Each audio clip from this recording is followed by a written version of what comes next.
I'm indecisive whenever there's someone new. Can't tell if I should block them or just let them through. The moments we're together, everything is cool. But at this point in life, I don't know what to do. I gotta know when to stay and when I should go. Learned my lesson a while ago. Where I'll end up, nobody knows. Should take it slow, move with caution along this road. Could be dangerous, I don't know. But at this time, I'm just trying to pick up the vibe. I feel like it feels right this time. Maybe not, I can't quite decide. But at this time, maybe I should just live my life. Let it go and enjoy the ride. Maybe not, I can't quite decide. Keep calm when the wind blows. I know everything gonna work out, so I aim up high when it feels low. I know it's hard to trust someone these days, and I know I go overboard when I think about all these things. Thoughts inside my brain, try to keep it sane. I gotta know when to stay and when I should go. Learned my lesson a while ago. Where I'll end up, nobody knows. Should take it slow, move with caution along this road. Could be dangerous, I don't know.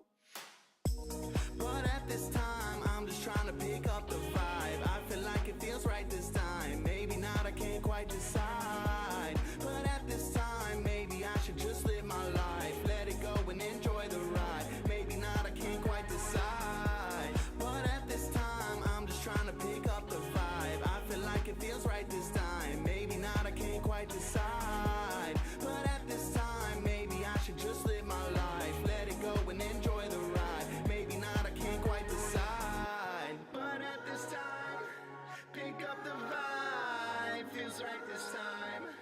I can't decide. But at this time, just live my life. Enjoy the ride. But at this time, I'm just trying to pick up the vibe. I feel like it feels right this time. Maybe not, I can't quite decide. But at this time, maybe I should just live my life. Let it go and enjoy the ride. Maybe not, I can't quite decide. Through the darkness, future past. Why did you do it? The magician longs to see. One more chance, Hello, everybody. I'm Thomas, and welcome back to another Forbidden Lands video, Forbidden Lands stream. Let me turn down the music a little bit more. I'll swap over to Forbidden Lands music once I actually start. Hope everybody's doing good. I'm doing a bit of a Saturday morning stream, and I think I mentioned I wanted to do this, but I wanted to return to my Forbidden Lands adventure that I recently started with Gunnulf and Ulrich here. And I wanted to do some more backstory for them, because I felt like when I created them, I kind of just took what they gave me, pieced it together a little bit, but didn't really expand on it too much. And I feel like, I don't know, I wasn't super happy with how I had their backstories. So that's one thing I want to do today. That's why I have this kind of labeled as like an episode like 1.5. I don't actually anticipate playing today. I also don't anticipate this being a super long stream. I think maybe 2 hours max. I just want to go through Gunnulf and flesh out their backstory a little bit more. Make sure I have a good amount of characters added to the mythic list and threads added to the mythic list. And then the other thing I wanted to do was, I wasn't a huge fan of how Forbidden Lands did the whole companion system. So Ulrich, who was my companion before, will still be my companion, but I'm going to convert them from a Forbidden Lands companion to an actual like player character. And yeah, I think that's kind of the goal for today. So definitely going to be I don't know, like I said, I don't anticipate actually playing it all. Like I won't progress any days or anything. I just want to flesh out these characters' backstories a little bit. So yeah, I'm gonna pause Spotify music, but hope everybody's doing good. I know it's streaming on a Saturday is a bit different for me, but I like doing these every now and again, especially if they're just a quick stream. It's still pretty early here for me. It's like a little bit after 10. Just had my morning coffee, and yeah, doing pretty good. looking forward to getting into some Forbidden Lands backstory. Which another thing that's nice is if you happen to catch my most recent video where I talked about stuff I got at the Origins Game Fair, picked up Forbidden Lands physical copies. Now I got the books right here. I don't have the Book of Beasts, so that's why I still do have the solo rules pulled up here so I can remember exactly what I did differently to create my characters. But yeah, I'm super happy to have these because I've been really enjoying playing this game again and just being able to really quick flip through this stuff, and it's gonna be a lot quicker. I mean, obviously, the module I have for Foundry has like the core rule book and it's all here, but I think it's a little bit quicker and nicer just to have, you know, a physical version sitting nearby ready to go. So yeah, I'm not going to dilly-dally too long today, and we'll just kind of hop on in with Gunnulf. So first, I want to kind of undo any changes. I don't know, I should have maybe gone back over my last stream recently to remember how exactly I did stuff. But I think when creating my character, there's some different stuff you do when creating them with a companion, and I think I'm just going to completely forego anything in here and just create 2 standard play characters. I'm not going to give myself like the lucky fee or like an extra formidable event. I'm just going to create 2 normal play characters and play them like that. The one thing I'm still not 100% decided upon, and y'all can let me know if you think I should play one way or another, is how I should do XP advancement. I don't know if playing with 2 player characters, I'll probably still do it the solo way where you do it at the end of each day. But I think with 2 player characters, I don't know. I don't want to like go, I don't know.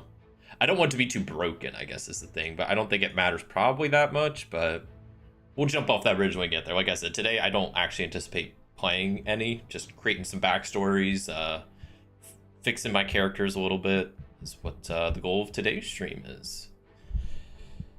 Let me know if the music's too loud, too quiet. I just have the Forbidden Lands soundtrack going on in the background.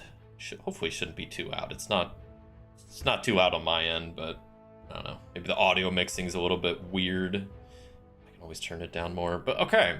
So when I created my character, I think I gave him 1 extra general talent and 2 extra skill points. But that's if you're using the standard method, which I wasn't. I like doing the Legends and Adventures method, which I'm really glad I have the little pamphlet now. Because like I said, it's probably, I've mentioned this, but I think this Legends and Adventures like character generation might be my favorite character generation from any RPG I've played. I really like it. It does give you less control over who your character is. So if you're trying to play a specific character, it's definitely not as good, but I really like the, you know, you get a childhood background and that determines your stats. And then you have all these formidable events that determine your skills and your talents. And I just, it gives you a lot of like little bits and pieces for your backstory that I really like. I'm a big fan of it. So, yeah. So with the Legends and Adventures, we gave him 1 additional formidable event when they're young, and it is advised you swap 1 of your general talents for lucky. Okay. So I do have lucky. I probably do have an extra formidable event, don't I? Because I believe Gunnulf is an adult. I actually don't know what the Wolfkin ages is. All right, I'm gonna turn this down a little bit. Maybe it's just my end, but it's starting to get a little loud now. Just chill. Let me double check, because there's like the little age chart somewhere. So yeah, Wolfkin. What did I say? I'm 21. Okay, I'm barely an adult Wolfkin, I guess, but 21 is technically an adult. So I guess I should have looked, but that means I have 2 formidable events. So this is my background.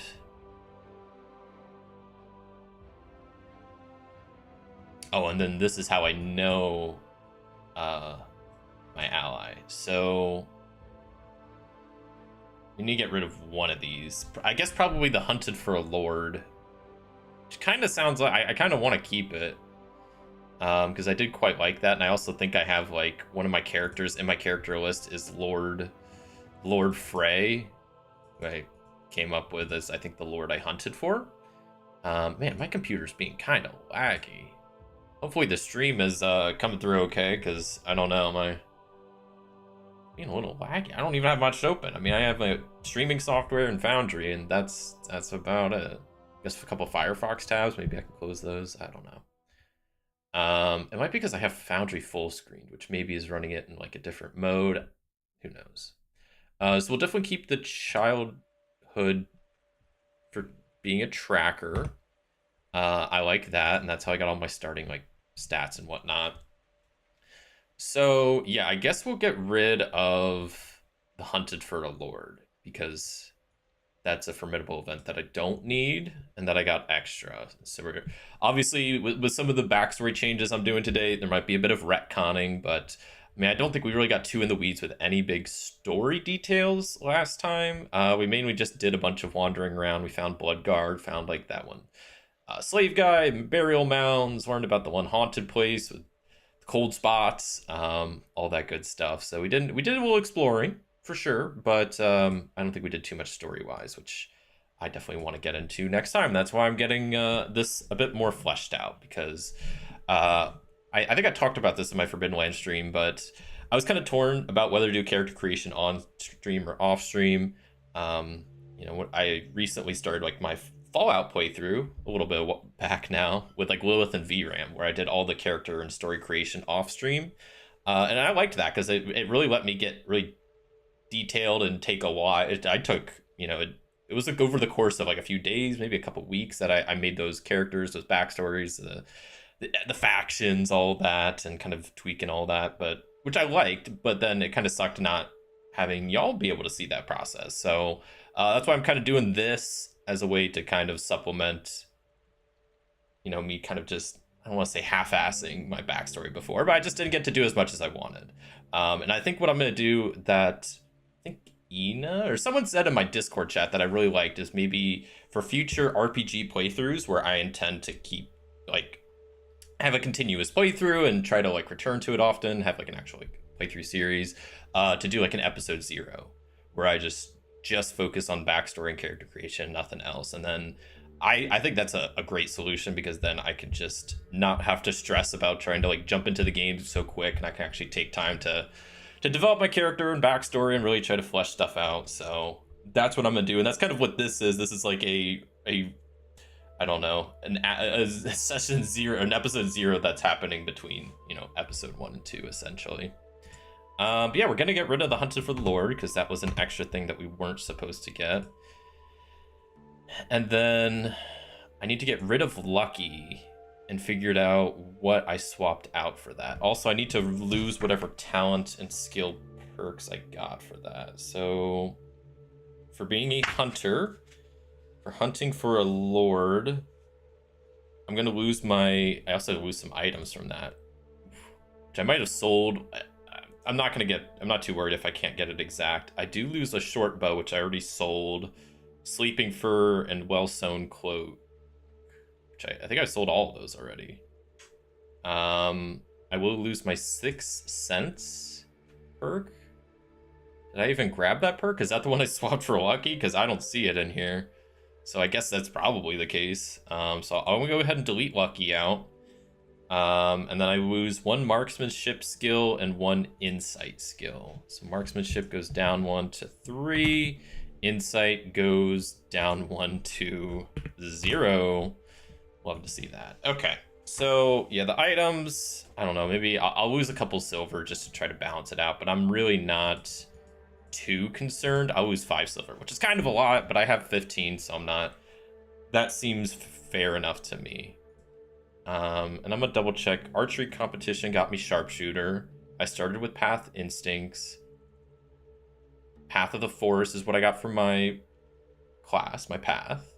And then the other thing I did was lived off the forest, which is why I have master of the hunt. And then Tanner, I got, I think I got that at the end of the session. I don't think I've trained that yet, but I believe I've already spent the XP on it, which I should not do that because that confused me when I was looking at it today. I was like, when did I get Tanner? And I had to go back in my previous video and like skim around. I was like, oh, it's at the end. And then I guess I just hadn't trained it yet. So that's what that is. But I think my talents are good. My gear is good. That's good. I don't think there was any other major changes besides the extra formidable event and then swapping one of my talents, which the talent I swapped was the one I would have got from my formidable event. So I think I'm all cut up there, and we can kind of get into Gunolf's backstory. Hello there, Katie K. Happy Saturday to you too. Hope you're doing good. Hopefully it's not too early for you this Saturday morning. It's pretty early here today. Still got the whole day ahead of me. So this is the general backstory we have for Gunolf right now. So childhood was spent as a tracker. They won an archery competition, lived off the land, and then at some point was captured by another adventurer who is Ulrich, who we're traveling with here. So let's get a bit into some of these things.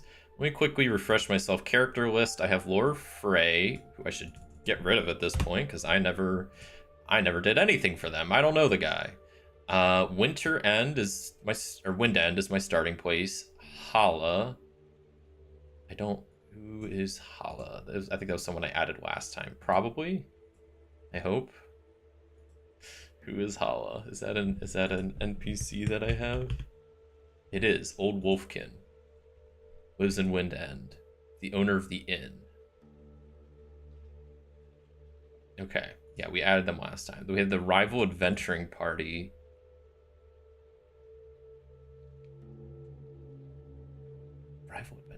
Okay, we have the foolish bandits. Halstein, the escaped slave.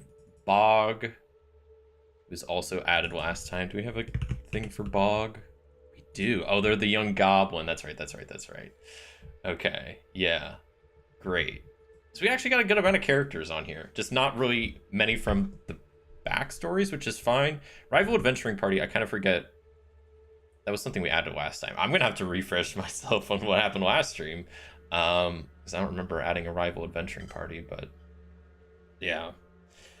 It's 7:30 or 7:15 out here. You've been up since 5:30 on a Saturday? That's brutal. Well, hopefully it's been a good Saturday for you so far. That is early. Jeez. So cool. So we'll add some more NPCs here in a second to this list. But the one thing I'm kind of curious about is, what do I have on my threads? Okay, we got a good amount of stuff.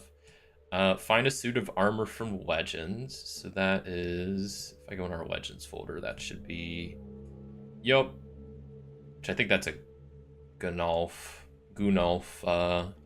thing that they're trying to do. Find/create a base/home. All right. I'm gonna make this more specific. So I think since Gunolf, I think this was a thread related to them. I think it would be more fun that since they're a bit of a hunter, a bit of a woodsman themselves, I think it'd be cool that they do want a base/home, but they specifically want like a hunting lodge or a hunting base type thing, which would be kind of cool. So I'm gonna do find/build hunting lodge. Become the best archer in Forbidden Lands. I forgot I added that. That's a good thread. Find the group that captured us /get info that captured us. Okay, so is this the rival adventuring party?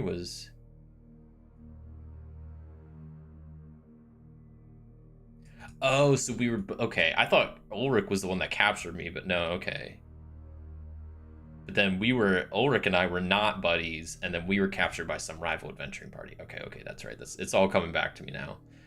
Help resolve bandit dispute. That's right. And then investigate the supernatural cold spots in Bloodguard. Righto. Cool. We got a lot of threads going on, which is fun. But once again, not really many from our backstory. I guess we have the best archer, which is kind of vague. Getting the info on the captured bandits. I mean, actually, we got more here than I remember. But I still at least want to, like I said, flesh out their backstory and add some more details and NPCs and stuff like that. Especially for Ulrich. I mean, I think Gunolf we had a pretty good foundation for, but Ulrich I felt like needed some work. Especially we need to convert their character from a companion to an actual character, so gotta like add back in their talents and take away a formidable event and change some other stuff around. You're a morning person, so it's normal for me. I feel that. I mean, I'm a morning person too, but I don't know. I get up early during the weekdays, so weekends I like sleeping in a little bit. Like today, I slept in till like I think like 8.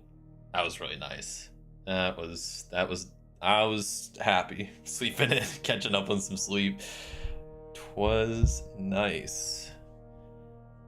Okay, so let's just start going through Gunnulf's backstory. So you already got a good amount to work off of here. Just need to flesh it out. So what I like doing is, I like having somewhat detailed backstory, but at the end of the day, I like keeping it pretty brief. So I just like doing bullet points.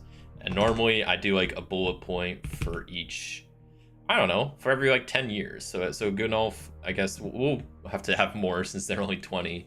Maybe we'll go every couple years, just have more events happen. I don't know, keeping it pretty brief, but I just want to add more detail. So let's also pull up the Wind End thing. Okay, let's minimize that for now. And we'll just close out this. We'll add that one. We'll add stuff whenever we need it. Just want to keep this open, maybe over here. You know, I don't know. Show right there. I don't want it to be like covered up by stuff. Cool, but we're gonna need to know probably stuff about Wind End. It's a decent sized village. Actually, it's pretty small. Not too much going on there. So Wind End, primary habitat is Wolfkin, built during the Blood Mist. Ruler is a bickering druid. Okay, problem of the village is bandits. That's right. That's why we have deal with the bandit problem as one of our threads. Makes sense, makes sense. Village is famous for craftsmanship. I wonder what we're good at crafting. Maybe this is a forest. Maybe we got good bow makers. That would make sense why I'm a hunter, and maybe that this village is a bit more hunting focused. Village oddities, old building materials, and then the institution, we got a militia, an inn, the boisterous lantern. Has a mediocre bard. Specialty is cooked crow. Special guest is a silent raven sister. Okay, and then we got a smith. Okay, so this is definitely a bit more of like a just going off of like the institutions and whatnot. It seems like this is more of like a, not necessarily a violence focused town, but I mean, they have a militia, they have a smith, they're known for their craftsmanship. So it seems like they're pretty well equipped, well armed. Maybe it's just like a pretty active hunting village type thing. So maybe we'll even add that. I'm gonna add that in for craftsmanship as their well crafted bows, maybe. So we'll just like this was what they specialize in, which could be kind of fun. Hello there, Martin. How's the donkey doing? Did you level up yet? How's the donkey doing? They're still alive. I guess I haven't named them yet. Can donkeys level up? I don't think they can level up. Yeah, today I'm not really playing. I'm more just working on backstory, so the donkey's safe for now, but next time I actually go on an adventure, who knows? At least I won't have to deal with the carrying capacity issue anymore as much. Though I did get it pointed out to me that there is a talent in the game that is really handy that I'd forgotten about, because there's a lot of general talents. There's a pack rat talent that at rank 1 you can carry 2 more items than normal. At rank 2 you can carry 5 more items than normal. Rank 3 you can carry 10. So we'll keep the donkey because we got him, but maybe getting pack rat might be a good move as well. So we'll say that Gunnulf was born and raised in Wind End. Okay. So this is just like, you're gonna see kind of my process for what I like doing for character creation. So we know where our character is born and raised. Great. Next question is, so I like knowing now what's going on with their parents. So Gunnulf is is their dad around?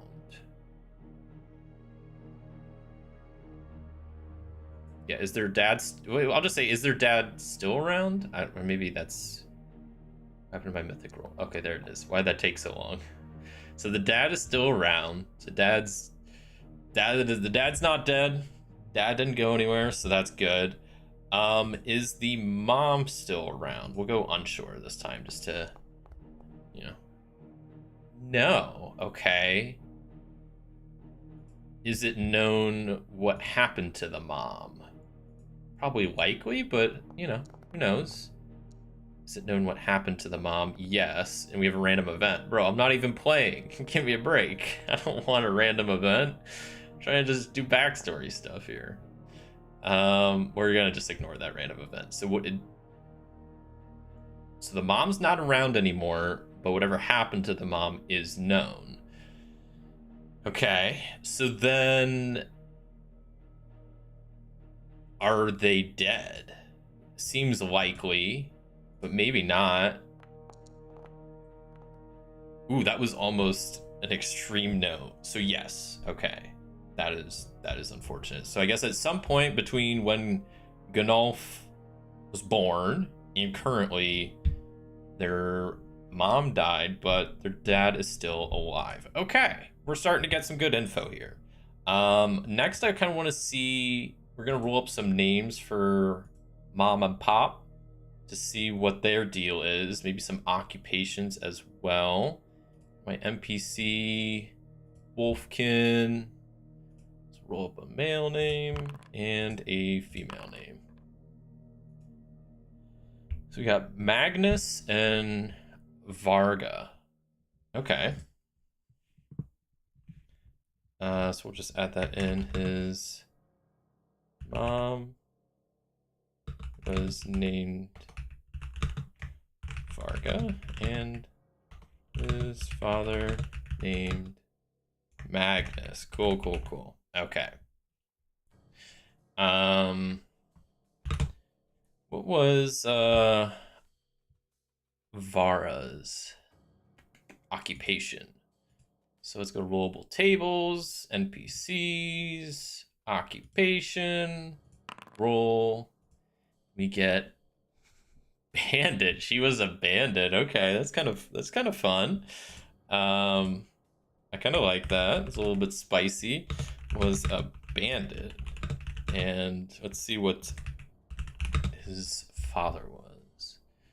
So back to rollable tables, occupation, roll, and we get a laborer. Okay.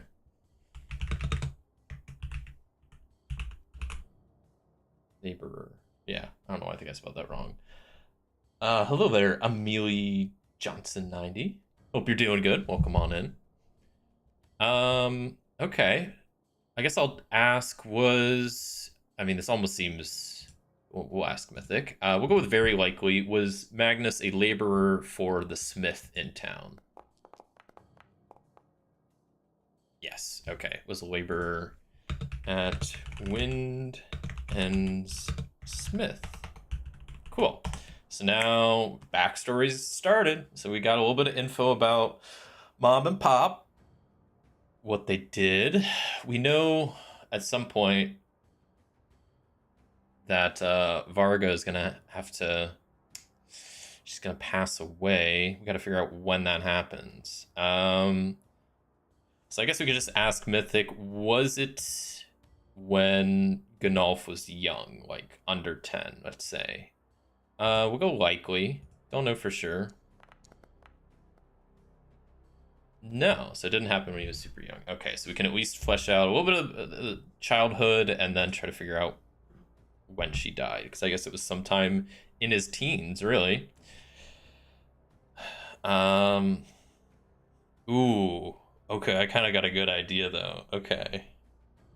Oh, dang. Yeah, no, I like it. Okay, so...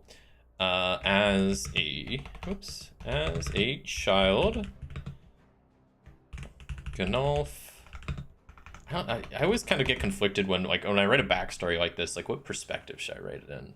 Like, A lot of times I write it, at least when I play solo, I think I normally write it in like first person. Like as a child, I did this and that. I think it makes more sense. I don't know. I guess it doesn't really matter. I'm getting lost in the weeds here. So Gnolf, spent many, let's say, hours like playing outside in the woods. Let's roll up like maybe who can be Gnolf's. I was like adding at least, you know, a childhood friend that our character has. So maybe, and I also like just stealing like an NPC from one of the like the already created characters. Look at this. Here we go. Fenrir. They are the hosts. They're 20 years old, so pretty close to Gnolf's age. They work at the tavern, and we already got a thing created for them. Look at that. Perfect. Let's see. He spent, I don't know. He played with one of his best friends growing up named Fenrir. Interesting name. Okay, so we got a little bit about his backstory. Spent a lot of time like in the woods, where became a pretty good tracker. Maybe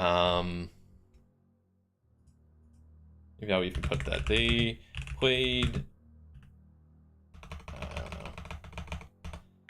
This helped Gnolf develop his tracking senses and, I don't know, be like better at handling himself in the woods, or like getting better, yeah, just like survivalist, becoming a better survivalist, I guess. Becoming better at, yeah, I'll just call it being a survivalist. Maybe there's a better way to phrase that, but okay. So we got a little bit about the parents. Backstory as their child. So, let's see. So then,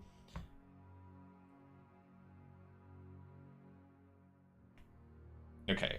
I'm trying to think of how this. So maybe, in Gnolf's early teens, it's definitely like, yeah, like sometime between 10 and 15. Magnus began, teaching him how to shoot a bow and arrow. Magnus wasn't an expert by any means, but knew a lot about the weapons, as that's what he worked at. That's what he worked on, like at the smith. So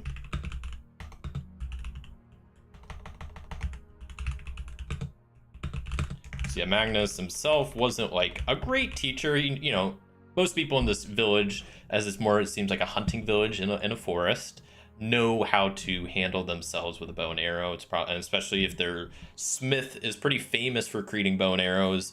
Magnus knows a lot about, you know, bows and arrows and the intricacies of them and stuff like that, but maybe just, you know, isn't like an expert shot himself. But definitely at a fairly young age, probably began teaching Gnolf about how to shoot. So that's great. So then we'll go, yeah, like around the, we'll say like around 15. Gnolf will hop into the little archery contest. So Gnolf continued his training in archery and entered many contests, leading to him winning the largest archery competition in the area. There we go. That's all right. So we got our childhood of being a tracker. Kind of got that figured out. Archery competition.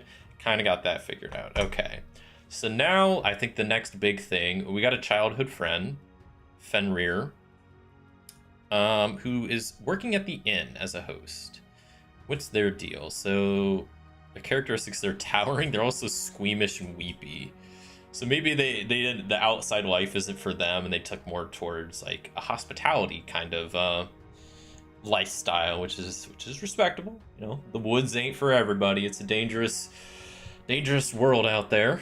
Okay, I'm gonna save this real fast just so I don't accidentally lose it. So now we need to get into some very uplifting stuff. Is how Varga, his mother, passed away. What I think, and I'll ask Mythic this to be sure, I think if she's a bandit, I kind of like the idea that maybe some job went wrong and she got killed on the job. I think that could be, I'm going to go very likely. I'll leave it up to Mythic to, you know, make the decision. But did Varga get killed on some bandit job? Yes. Okay, cool. Glad Mythic backs me up thinking that's a decent idea. Okay. So we'll say around like the time, like we'll say Gunnulf was 19. What do I even, we'll say Varga never returned home after one of her jobs. Ooh, and okay, hold on. I'm not gonna get my head on myself. So Varga never returned home after one of her jobs. It was later confirmed that she was killed. Okay. So this poses then a lot of questions, really. So first off, she was killed on a job. This is a confirmed thing that we know. Do we know who killed her? Or like what organization? Doesn't have to be specifically, but it seems like if she was robbing like a person or a place, do we know who killed her? I'm gonna go with, well, let me back up. Do we know where she was when she got killed? And then we'll follow it up with something else. So do we know where she was? I'm gonna go unsure. I don't know. I genuinely don't know. No. So we do, but then we'll ask, but we'll make it a low odds that do we know who is the culprit?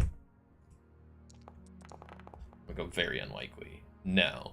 So we don't know where she was when she got killed, and we don't know who it was that potentially killed her. So that sounds like a big story thread right there, or a big thread that we can follow at some point and see, you know, who killed my mother. Not that like we need to maybe seek revenge, because if she was a bandit, it sounds like she was robbing someone. Maybe she was robbing some bad guys and it was semi-justifiable, but I think maybe that could be a thing for Gunnulf, is like not necessarily getting revenge, but getting closure on what happened to his mom and what, you know, led her down the path she went when she got killed. So it is not known where she went on her last job or who killed her. Cool.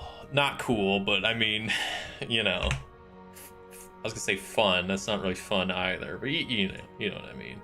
Interesting threads we can start adding. So find what happened. I just want to find out who killed my, we'll do Gunnulf's mother and why. That's a good thread. I like it.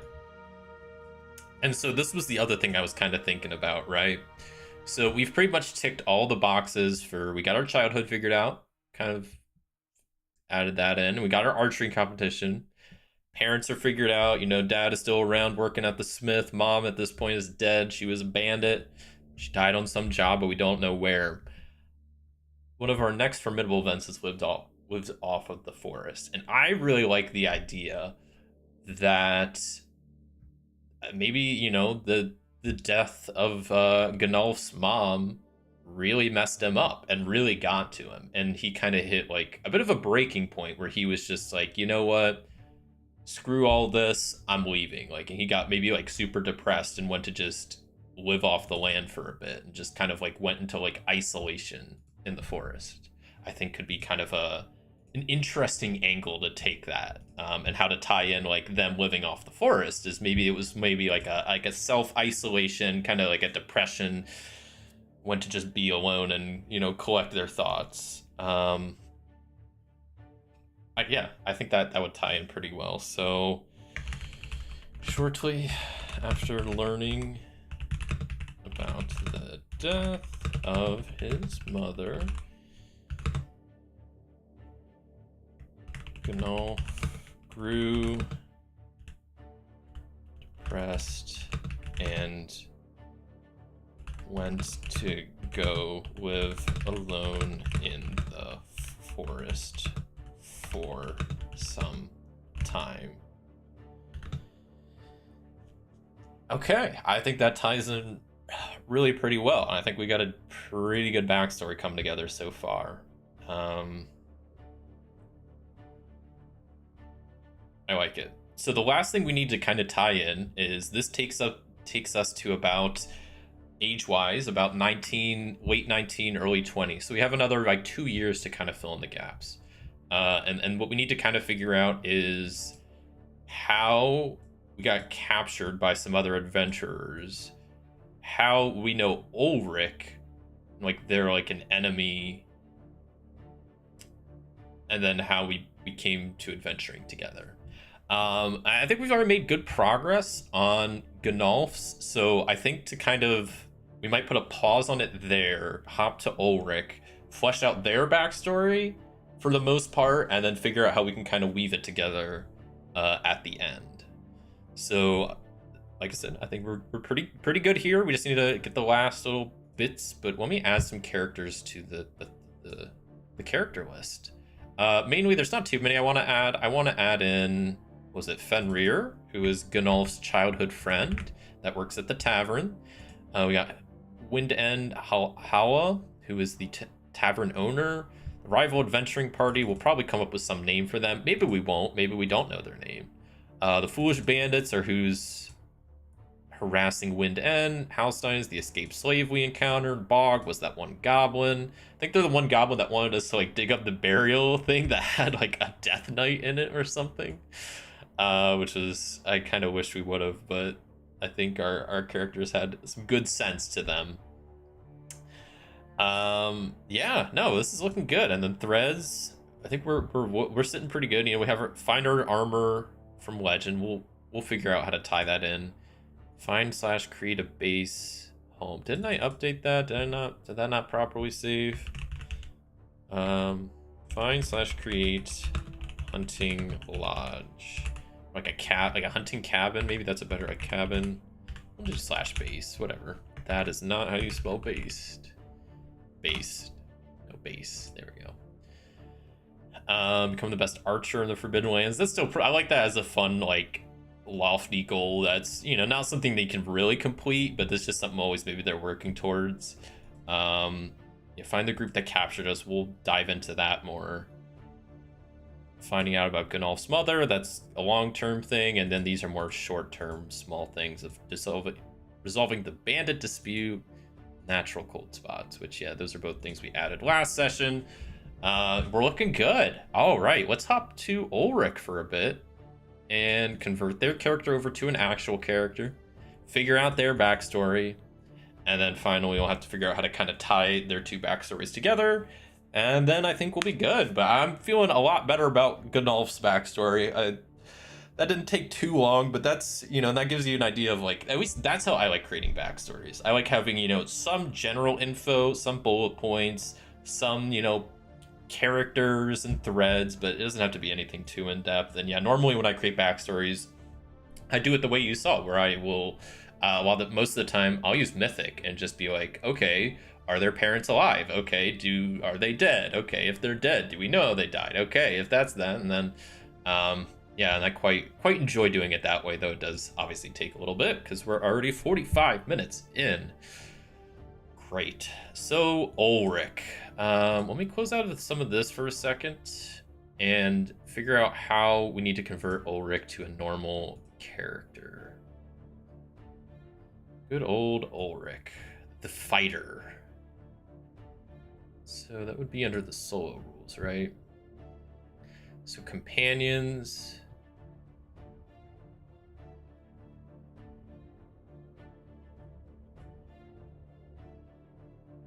So choose their profession, which we did. Don't give them any talents. So they need all of their talents.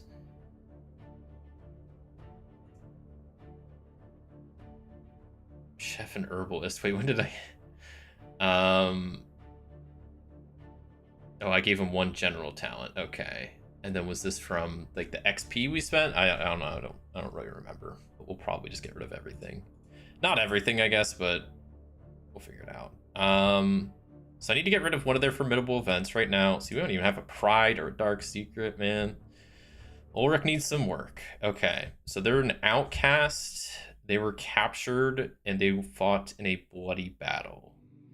So we're gonna have to get rid of them being a scout, which for the hunter, or not hunter, the fighter, scout gave him a couple things. It gave him a light crossbow, which they still have. They need to get rid of that. They gave them, whoops, where did I click? I meant to click delete.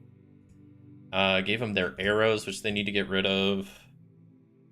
Marksmanship and scouting of 1, so they both need to go down to 0. Or I guess scouting just goes down to 1. Cool. So we got rid of their formidable event. So we need to go through and actually give them their talents now. So starting with, of course, the, what's it called? Kin talent of the, was it natural instinct? What is it? Hunting instinct. That was pretty close. We're going to get rid of both chef and herbalist for the moment. But I think one of these they should have because I was doing talents at the end of last session. I'm going to get rid of both of them for now, just to not confuse myself. Yeah, I think that's the only main things. So let's keep going. Next, we have the profession talent. So what... I guess this is a question I don't even know if I know.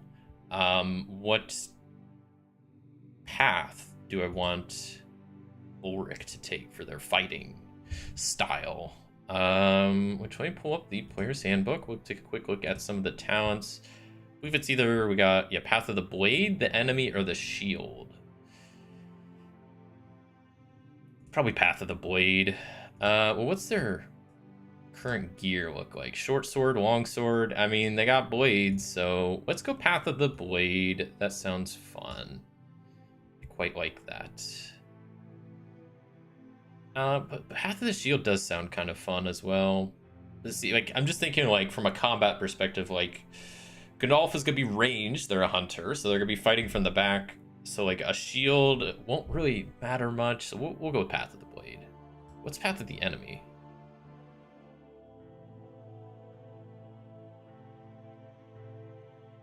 No, it's not. Okay.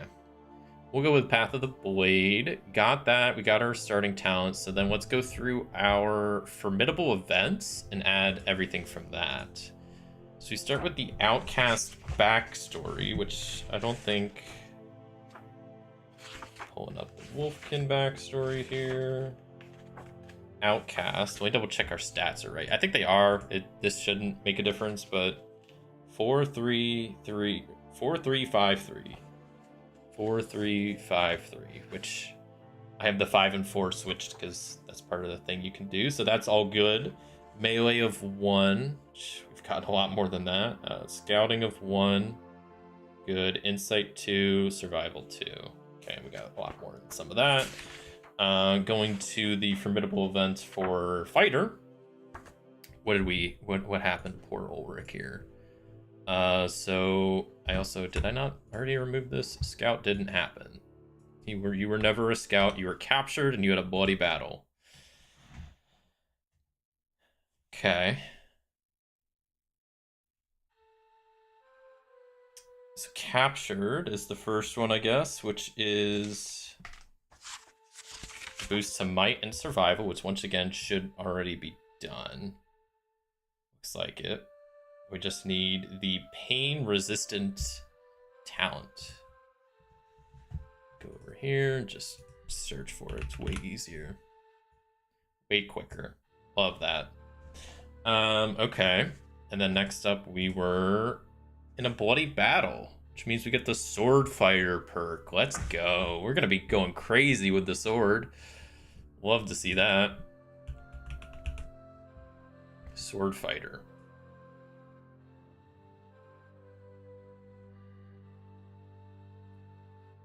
So then I think we're pretty much good. The gear, they got their gear. They have their rations, their starting money. Well, I guess they didn't get their starting money. Should they have gotten their normal profession starting equipment, I guess? Open up the player's handbook, go down to your adventure, fighter.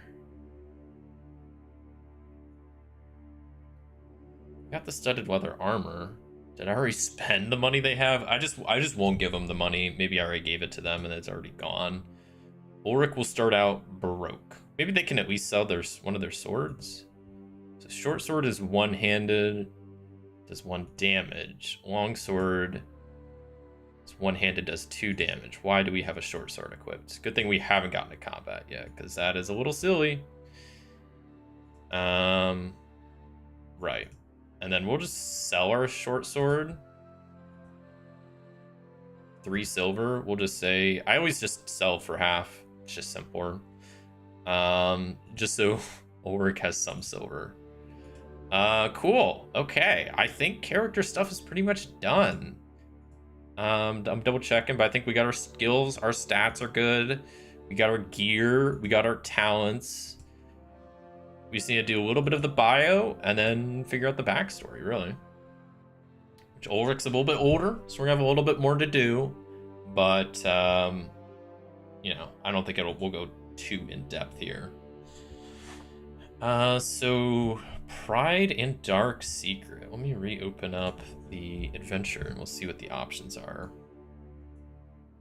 So Ulrich, a bit of a fighter. Their notes, so let's see, they were an outcast, they were captured, they were in a bloody battle. So what makes sense for their pride? It seems like the fact that they can endure any injury seems to fit pretty well, so we'll probably go with that. Can endure any injury. For their dark secret,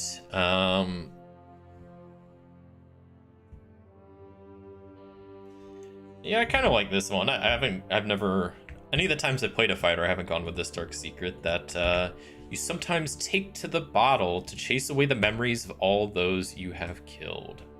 It's quite interesting, I think. Hello there, Dean. Good morning to you too. Hopefully you're doing well this fine Saturday. We're just getting into some character creation, or I guess character backstory creation and updating. So we already got Gunnulf pretty much done. We're working on Ulrich now, but yeah. Fun stuff. Also, let me actually go back to Gunnulf before I do much more. I want to add in, I don't need the actor ID. I like adding in a couple of, I don't know the best spot to do this. Probably in the notes. We'll just do it like at the bottom of the little bio here. I like adding in some of the NPC like characteristics and quirks. I think those are quite good, and I'd like to have those for the characters. So I'll roll 2 for each, pick 1. that kind of fits. Just to have some options, but leave it somewhat random. So for Gnolf, they should... Okay, I don't like this song. This song has the weird, like, voices and... How do I skip? Let me skip. There we go.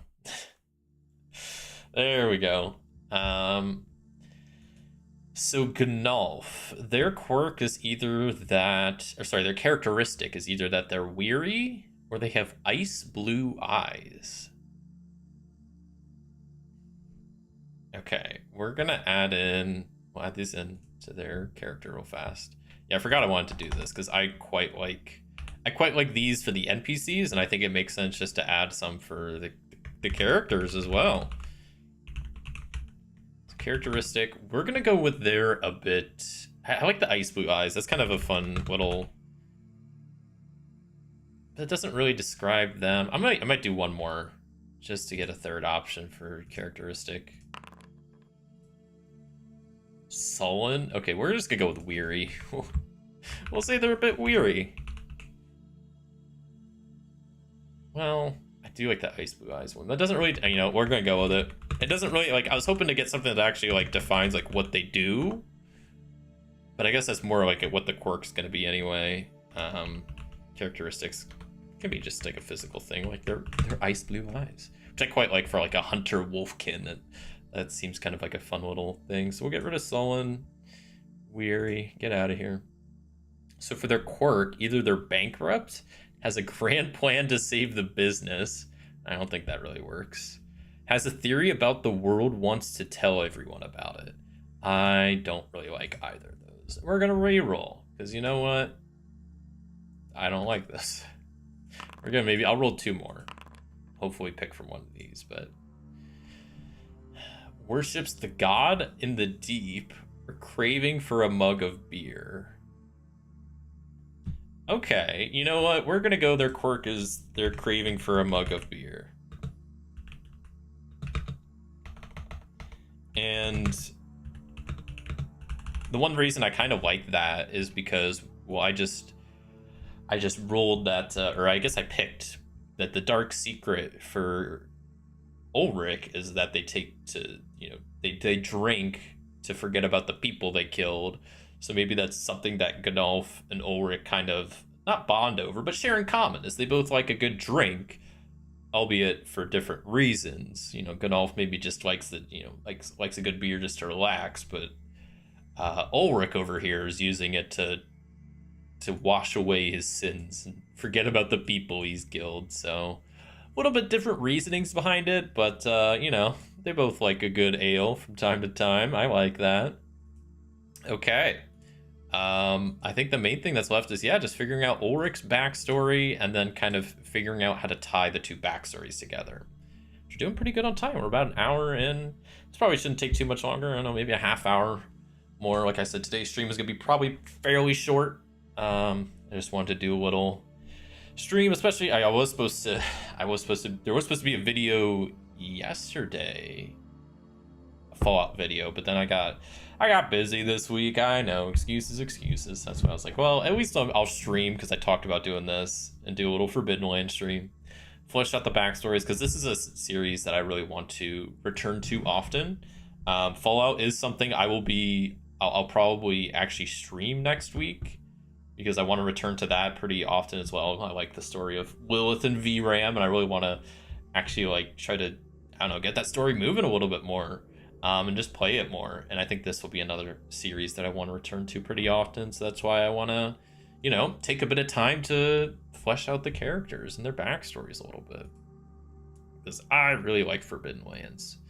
I think this is a fun game, and plus I spent, you know, I showed this off last time. I spent a ton of time working on this little, like, journal with the macros to create everything, like, in an instant, which is so handy to have. You know, if I made that, I wanna use it. So yeah. All right, let's start on the backstory. So first, so we know that their childhood is they're an outcast, which maybe I'll... And we know their formidable events are that they were captured, they have fought in a bloody battle. And I guess we can also throw in the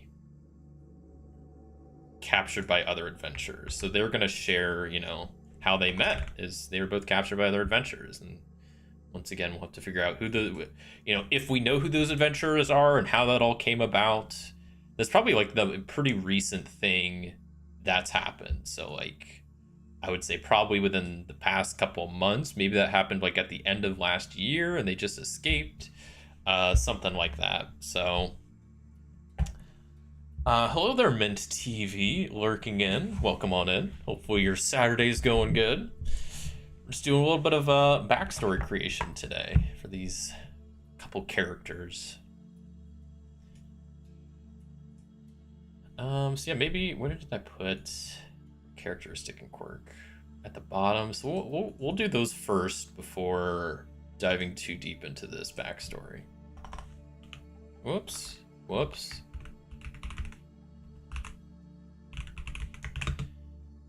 So let's figure out some characteristics for Ulrich here. Or maybe I wait till the end and then tie it into their backstory a little bit. That actually seems better. I also, yeah, I might make it, who knows, maybe Ulrich wasn't born in Winter End. Bloodguard, I think that's, was that a goblin town? Was that a goblin town? I think it was a goblin town. Bloodguard. It was a goblin town, that's right. So it wouldn't make much sense if he was from there. I'm also writing stuff right now. Making beasts. Part of my long line of bestiary making. Oh, that sounds really fun. That's cool. Making beasts. Like, so you're just making stat blocks, you're making lore, a little bit of both. That's pretty cool, though. Okay, so I'm gonna ask, you know what? When in doubt, ask Mythic. So was Ulrich born in Wind End? I'm gonna go likely, but you know, leave some room for a no there. They were, okay. They were born in Wind End. Were they raised in Wind End? Once again, likely, but you know, maybe they were born there and then went somewhere else. And nope, that's not the case. They were both born there. Okay, cool. That makes my life a little bit easier. I don't have to like make a new town or anything, but it's a small town, so I just wanted to make sure that's the case. Okay, so first line as well. Ulrich was born and raised in Wind End. Let's get some names for Mom and Pop. Mom and Pop Ulrich here. So we'll go with Wolfkin, female name, and male name. So we got, wow, that is a name. Bjornhild and Leaf. Those are those are unique names. Ulrich's mom was named, make sure I'm spelling this right, Bjornhild, and his father was named, oh god, I can't spell, Leaf.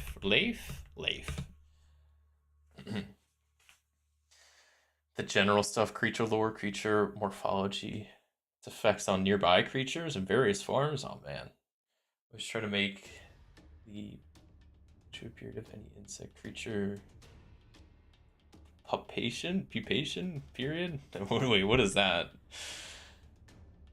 Pupation period. When they're like when they're on like an egg. I guess I'm confused. I don't. What is that emote? Oh, I didn't realize there was a 7TV emote. I have never seen that. I was like, who's this guy like mining this gold coin in the Twitch chat? It's a 7TV emote. That's crazy. I didn't know that was a thing. But that sounds fun. That's pretty cool. Okay, let's figure out a bit about the parents. So let's do their occupation first. See what they're about, you know, their jobs were, and then kind of go from there.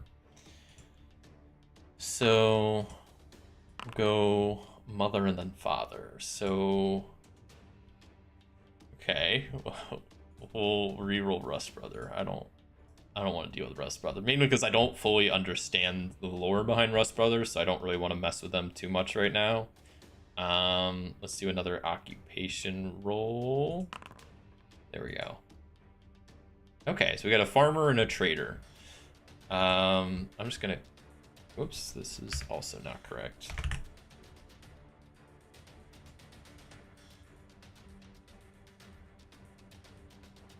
Okay, let's get this. This song's too intense. It's called Blood in the Mud. I don't need that right now.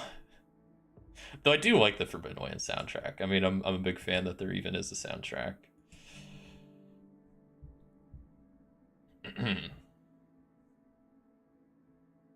Pupa, you know how butterfly made counterpart turns pupa. Oh, okay. I thought that's what that meant, but I guess I've never heard the term pupation. Yeah, I don't know. Interesting. I learned something new every day. So Bjornhild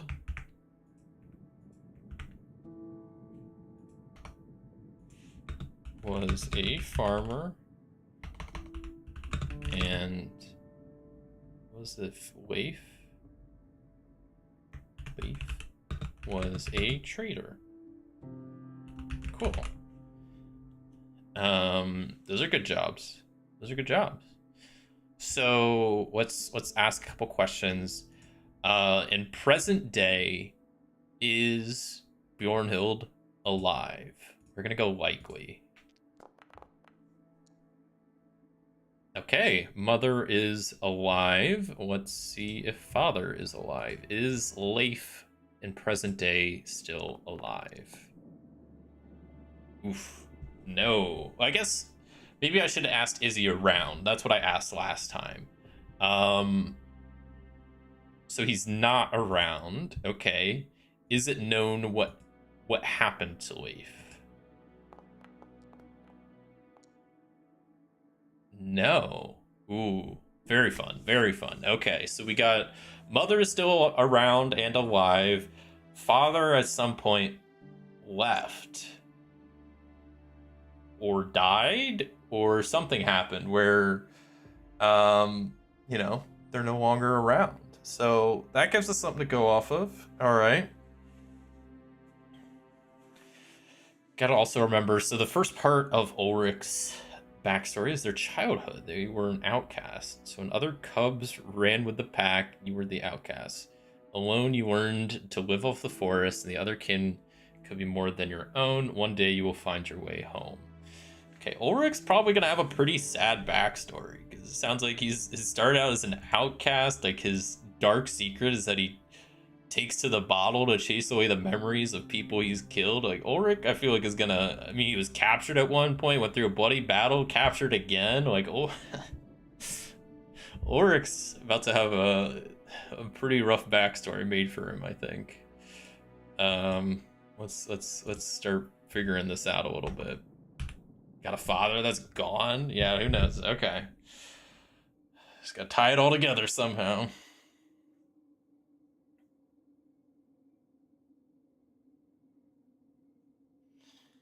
As an example, I'm going to state my favorite creature whose pupation period coincidentally looks like a vial of potion.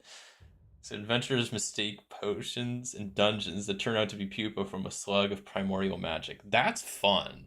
I like that idea. Interesting. So what happens if they try to, like, drink the potion? Would they realize, like, when they pick it up, or it's like they take the cap off and then that, like, releases the creature? That's pretty fun though. I like that. All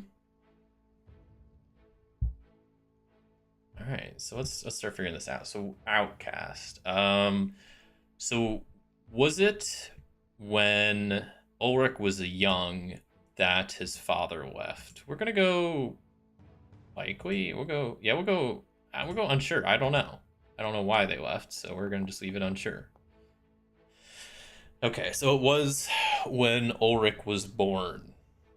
Maybe. I mean, was it? Let me ask. Like, was it right after?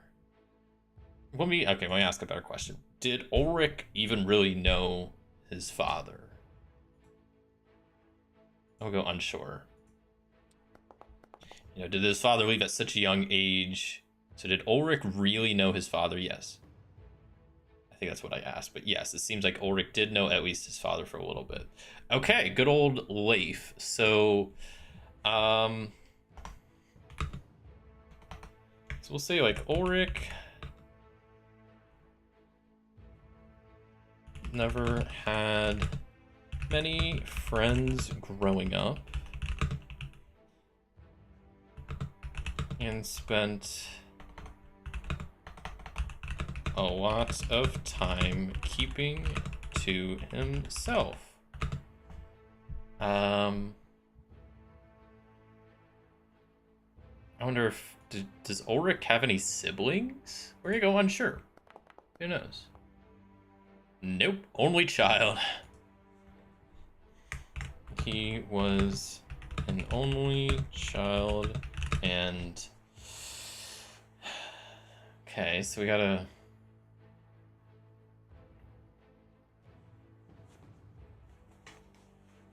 Didn't have my friends growing up, spent a lot of time keeping to himself. He was an only child, and I don't even know. The mom was a farmer. Okay, so maybe we'll say that spent his only child and was close to his mom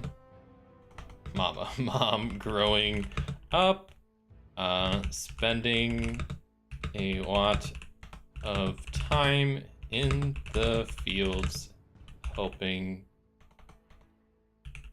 her work. Okay, so we got childhood kind of figured out.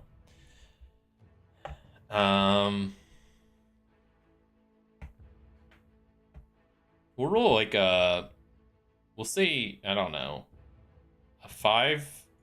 Let me get a d4 roll. 5 plus a d4. So at the age of 8. The age of 8. Leif. Father was a trader, right? So the Leif maybe went on a trip to deliver some goods and never returned home. So we'll say that efforts were made to discover what happened to him with no luck. I guess maybe we do probably know where he was going. This would also be technically during the Blood Mist, right? Interesting. Let's get a town name anyway. What do we got? Village name. I always forget village names are a bit of a two-parter here. Whoops. Ironbrook. All that is known from the store he worked at was he was to deliver goods to Ironbrook. Okay, so that could maybe be a fun thing, is, for Ulrich to not only define what happened to his dad, and there is a bit of a lead of knowing that he was going to Ironbrook, wherever the heck that is. Cool. It's primordial, so it's mostly very random. Also, just the general idea, you think you're drinking a potion, but you're swallowing a vicious, with him being mid-transformation. Yeah, it's a wild idea.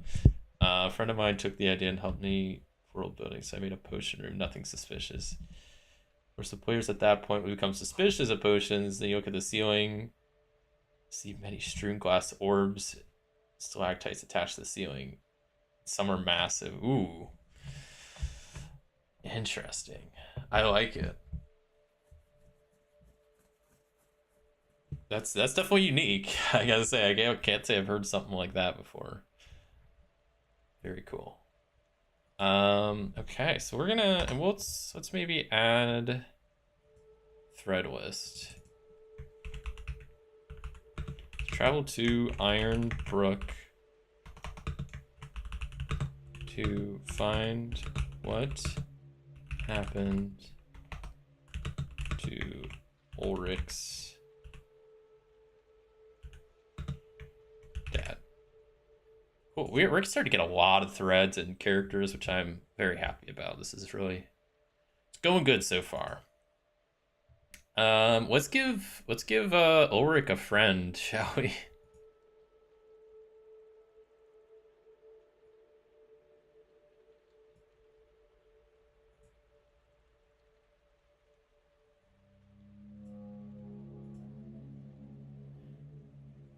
So we'll go with Magnus here. Could be a friend of his. One of Ulrich's only friends growing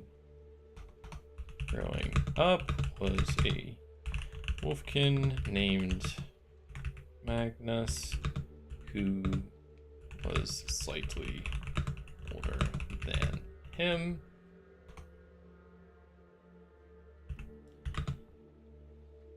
What does Magnus do? So Magnus currently works at the militia. So maybe his family has some ties to the militia is why he kind of worked there. So maybe we could say like the two spent most of their time together practicing fighting, essentially, with training swords Magnus's father had. Great. I like it.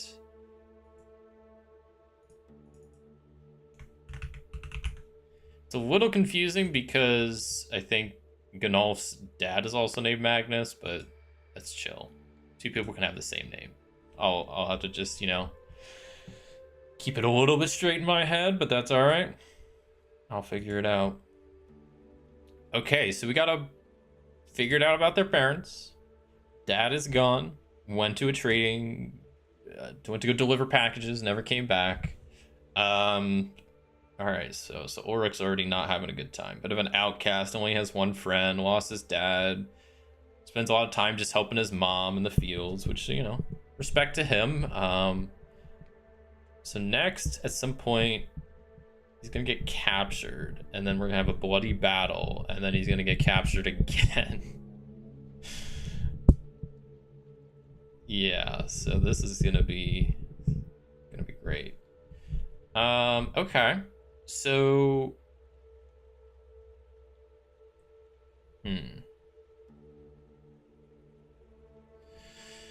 we'll say, I'm just trying to think of like what what's the next little step in this story. So probably like what he did in his teens, which I don't know. We'll say that he probably just during his teens he spent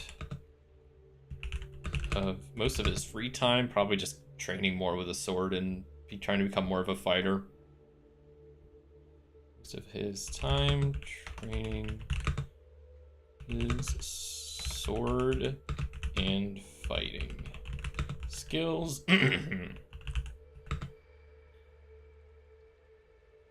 Hoping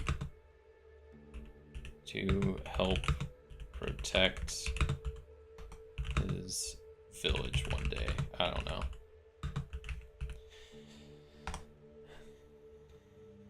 So we'll do another D4 roll. We'll say 15 plus whatever the D4 comes back. 1. So At the age of 16,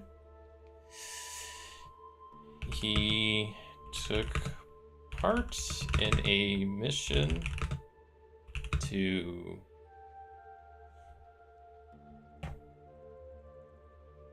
one of the town's problem is bandits. So maybe he was sent to on like a scouting party to go deal with the bandits, and then bad stuff happened there. So have to refine the larva in adult state. Right now, the adult state is shattered glass floating many discerning forms. Essentially something chaotic trying to form order. The beast I'm working on is a brass 3-foot elk carrying an ecosystem of the past in its stomach. Okay. Fungi that produces colorful candy-like shapes. Thick pool of tea water with crystalline slow enchanted fish keeping the pool fresh. Those are really unique. I like those. You know, it's not just your standard skeleton and goblin type creatures. Dang. Is this like for a specific game, or are these more made to be like general creatures to plug into any like game system, or is there a specific thing these are for?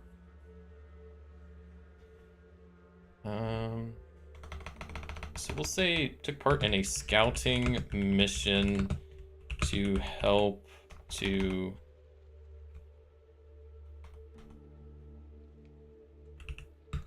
form a plan to defeat the foolish bandits. The scouting party was ambushed and many were killed while the rest were captured, with Ulrich being one that was captured. Figured that's, I guess I need to say that, but yeah, trying to tie in the event of them being captured. So how many days should we say he's captured? We can roll like we'll say at least 10 days plus a d10. So like about 2 weeks. After being captured for almost 14 days, he and the other prisoners managed to managed to escape. Wish I was a little bit faster at typing, then this will go a little bit quicker. Okay, managed to escape. I guess we don't. The details of how they escape probably isn't too important at the moment. Could figure that out. I don't think that's super necessary. General creatures you may use. Okay. Just some short documentation of any creature ideas that may have and refine them based on some cultures. Someone might use them in said setting. Huh. Okay. Very cool. Very cool.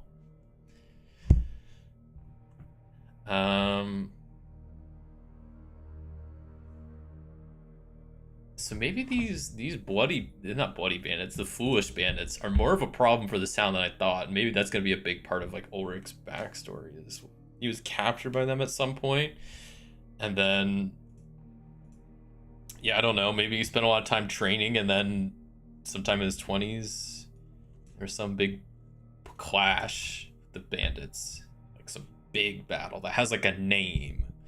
You know, they call it like the battle for Grain Hill or something. I don't know. It needs to have some like cool name because it was such a big battle. We need to figure out how also he gets captured at some point and by who. But we're almost there. We're chugging along through the backstory. We've already had a couple of thread lists for Ulrich. I mean, we mainly got travel to Ironbrook. help resolve the bandit disputes. They both kind of want to do this, but this sounds like it's going to be more of an Ulrich thing to do. Finding the group that captured us is both things. Become the best archer, obviously, is more Gunnulf. So that's probably more of a Gunnulf thing, is the hunting cabin.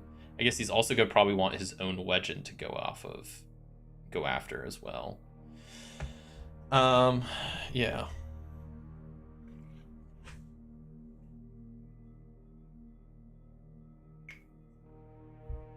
All right.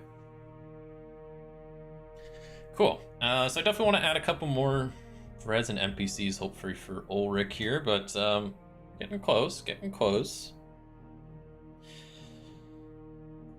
So,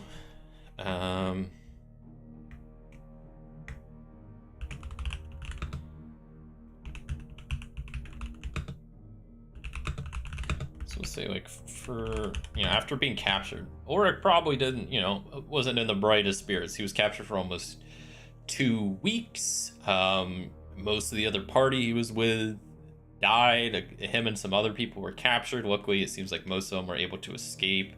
At this time, Ulrich's only 16, so he's still real young, and this didn't go well for him, and his mental, really.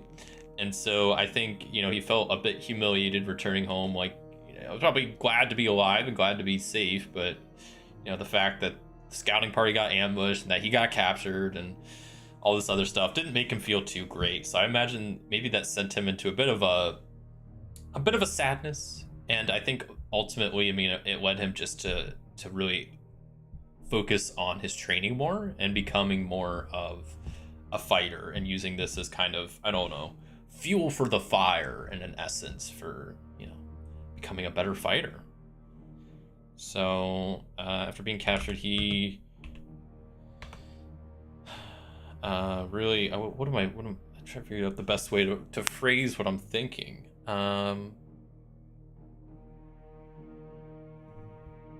He focused intensely on his training to become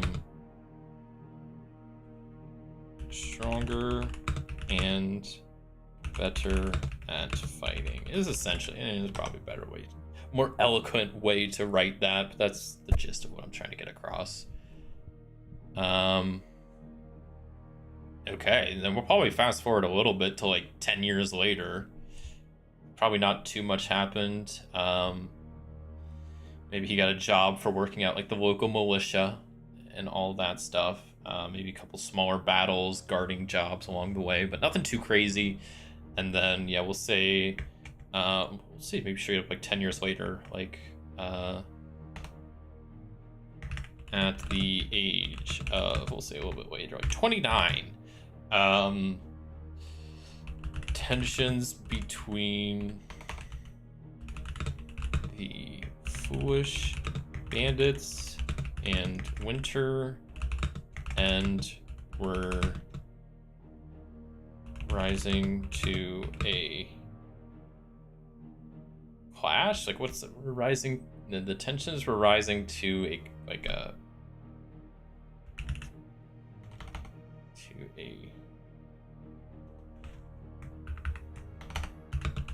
leading to a clash. That's kind of what I'm going for, I guess. I don't know. Oh. Syria right now is not limited to creatures. Sometimes contains environments, like an area where reflected light color gets shifted, so water is blood red, yet blood is sky blue. Glass will always show an inverted color shift itself. Observatory displacement. Where the telescope points is where the mountain always lies. Essentially moves a massive mountain. The telescope points. It's not like it's sliding on the ground of the world, and history just mysteriously abides to where it's placed. Very interesting. Because when I was reading that mountain thing, I was imagining like it like sliding back and forth, but you're just saying like it just, wherever it looks, that's where it is. That's where it always kind of has been. Okay. Interesting. Very cool. I like it. a while back, I forgot, there was one, like, I don't buy too many, like, bestiary books or whatever, but when I was pretty into, like, 5th edition, I bought some, I forget what it was called, like, I forget what the name of it was, but it had a lot of really, like, interesting, unique little creatures. It kind of reminded me of, like, the vibe you're going for, where it's, like, a lot less, like, it's not that they're not fantasy, but they're a lot more, like, whimsical and kind of outlandish stuff. And then also, it had the cool idea of, like, you can, like, have, like, pets, and it had, like, a whole pet battling system. It was pretty cool. But your stuff sounds really interesting. So we had Leading to a Clash. In this battle, it's called the Battle. I need a good name for this. The Battle. Give me, like, I need some random tables here.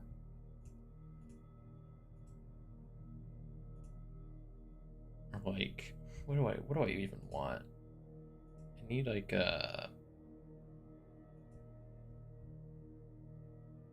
what do I need? I don't even know what I need right now.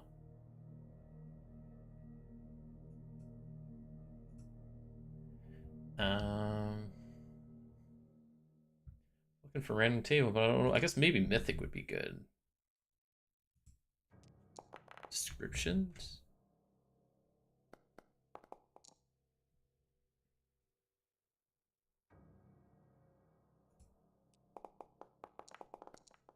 I want a good battle name.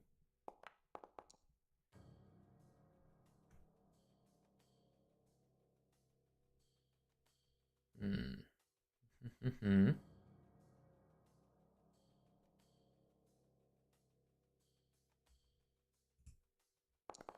Just roll random stuff at this point.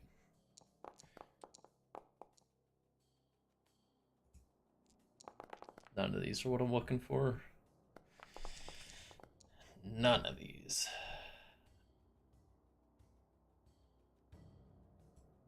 Maybe combat action? I don't know. I'm gonna keep rolling tables so I see what I'm looking for. Okay, wait, lethal. I just need, this is not what I need. And I just have to use my imagination.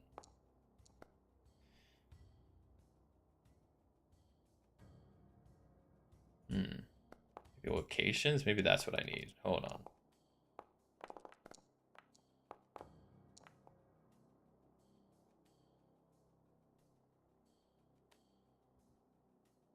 Okay, I do like empty. So like the battle of empty. Of empty what?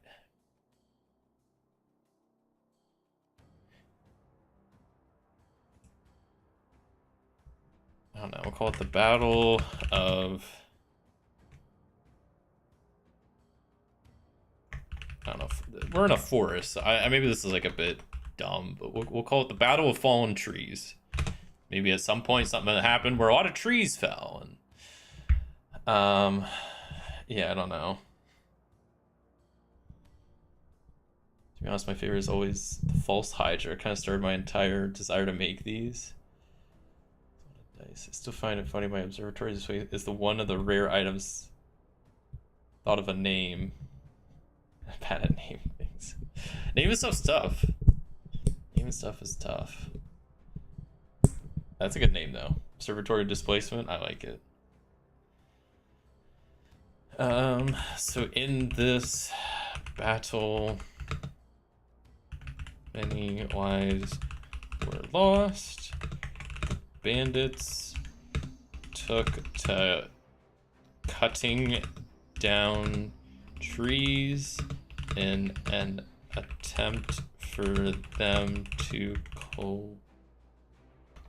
collapse on top of Winter End's buildings, defenses, and soldiers. So we'll say, as weird as it sounds, like maybe that, we're in a forest, it's a very forested area. So maybe they were trying to, like, partially cut down a tree. They wait till there's people nearby and pull down a tree to, like, try to just take them out. Or, like, if there's a gate in the way and a tree are nearby, they try to cut down the tree to have the tree topple on top of the gate. So I don't know, the foolish bandits just decide to go all out on like the tree warfare, trying to just I don't know, use all the trees to their advantage on trying to just take people out and like destroy their defenses. Yeah. So that was a big old battle, and then from there, yeah, I don't know. Because there's still another like 6 years to cover. That kind of covers that. I mean, after the battle, Cave and Swell Battle of Fallen Trees, Ulrich spent time helping the village repair and defend itself against future attacks. I kind of like the idea. I'm getting, you know, as I'm writing Ulrich's backstory here, I'm kind of getting the vibe that Ulrich is really attached to Winter End or Wind End. I keep calling it. I probably even called it the wrong thing many times. It's Wind End, not Winter's End. But I get the idea that, like, I mean, Ulrich was a bit of an outcast, so he's not super close to a lot of people, but you know, the Wind End is kind of what he had a lot of the time. You know, his mom works in the field, his dad was a trader, his friend works, you know, his dad's militia, so like he's maybe kind of grown a very attached to the town he grew up in, and I think that's why he kind of became a fighter. I think I even mentioned that as part of, maybe even had this idea a little bit earlier, but like that he wants to protect his town at the end of the day. So he probably really is not a fan of the Foolish Bandits. He was probably really torn up that his village got kind of decimated in an attack. I mean, it seems like ultimately the Battle of Fallen Trees was won by the Wind End community, but it seems like there was still a lot of casualties and a lot of destruction along the way, which really probably, you know, made Ulrich bummed out. Probably lost some fellow soldiers that he knew. Probably lost, you know, buildings he used to know that were torn down, destroyed. So I think then he spends the next, you know, 5 or so years just helping the town repair, helping it get back to normal, keeping an eye out for more of the bandits. Ooh, and maybe that could be a fun thing. It's like this big battle was maybe the last time the bandits were seen, and now they're back, and that's like that's a recent thing that's been going on, is defending the town against the return of the Foolish Bandits who have been in hiding for the last like 5 or 6 years. That could be a pretty fun angle, that they, you know, maybe this battle thought was the end of the conflict, but really it was more of like a pausing point for then the bandits to return for whatever reason. We don't know much about them at the moment. We don't know what their deal is, why they hate Wind End. You know, maybe the first thing that comes to mind is maybe this was some group that maybe got kicked out of Wind End at one point because of some disagreement, or maybe this is a fairly recent town that was built, you know, 94 years old. So maybe this land was once, like, the bandits claimed this land before this town was built, and now they're just always at odds with the town because they think this land is theirs. I think it's probably one of those two things. Either like this land was theirs and before this was built, or like that they were slighted by the people of Wind End, like kicked out or something, and now this group of bandits is just always causing trouble for the town. But yeah, okay, we're really figuring out some backstory stuff here today. That's, you know, that was the goal of today, but you know, we're figuring it out slowly. So really, the last thing we need to figure out is, well, I'm gonna now roll up a character quirk and characteristic for Ulrich here, just so we have that. And like I said, like I did last time, I'll probably roll like 2 for each and try to pick some that make sense. So roll for a quirk, roll for a characteristic. So the quirk is, ooh, it's either likes to scare people, which is kind of fun. Oh, that's kind of fun. I actually like both of these quirks. Likes to scare people or interested in poetry. Ooh, I almost want to go with the interest in poetry because it's such a contrast to Ulrich, you know, who's this fighter, outcast character, a bit of a sad guy because, you know, had a bit of a rough life. Lost his dad, disappeared at some point. He's an outcast, been in multiple battles, captured before, takes to drinking to kind of deal with his problems. So I kind of like the idea that maybe like one of his hidden joys is he's interested in poetry. So you know what? I'm gonna go with that.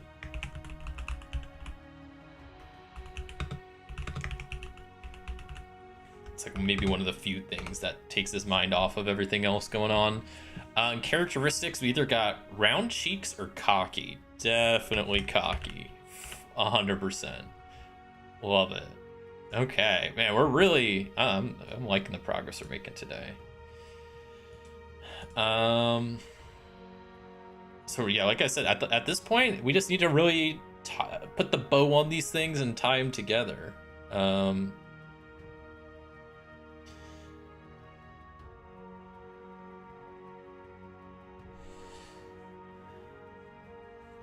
For context, one of my plague creatures that when afflicted will always hallucinate more of any identities you encounter based on the number of fingers they hold up.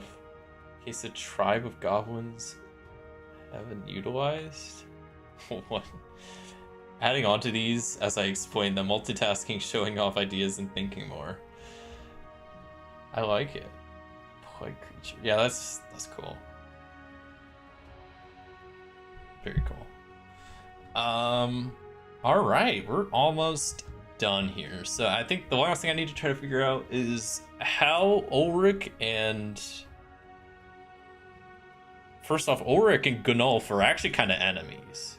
That's what our little backstory thing says, is they were enemies.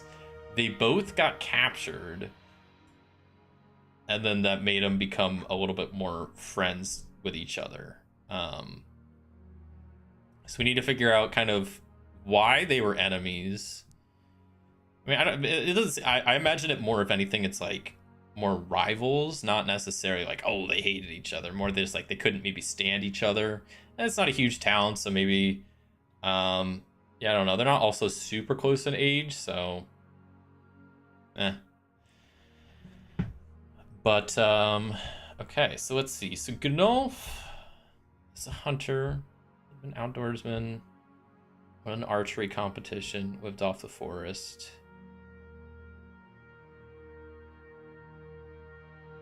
He was living in the forest after figuring out his mom died. Ulrich spent a lot of time in town. So let's see, when he was 29, so this battle happened when he was young. So maybe something happened with like Gunnulf trying to help during the Battle of Fallen Trees and then made stuff worse by accident, which made Ulrich like hate him.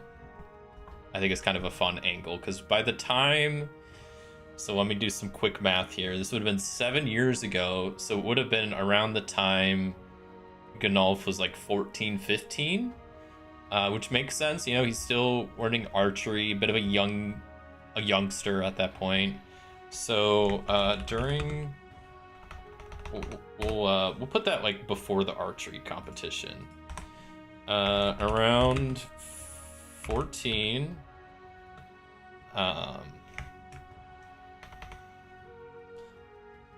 Foolish bandits attacked the town and the Battle of Fallen Trees had begun. While Gunnulf wanted to help, he was told to stay out of the way and out of danger. So he was told to stay out of the way to, you know, mainly for his own safety. At this point, he's pretty young still, you know, 14 years old. Um, Ulrich at this time is 29. And so something happens where there is a conflict where both of these gentlemen are present, and like Ulrich is trying to do something and Gunnulf tries to help but ends up not helping and making things worse. What could that be? What could that be? This is I like where this is going though. I kind of like the idea that they like Gunnulf, while trying to help, made something way worse, and that's why Ulrich just despises him. Ooh, what could that be though?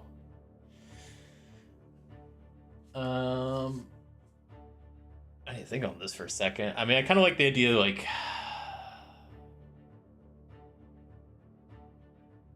yeah, I need to think on this for a second, because this is a pretty important thing of like what happened between these two that made them enemies. You know, what did Gunnulf try to do during the Battle of Fallen Trees that then Ulrich got mad at? I like the idea that maybe like it's.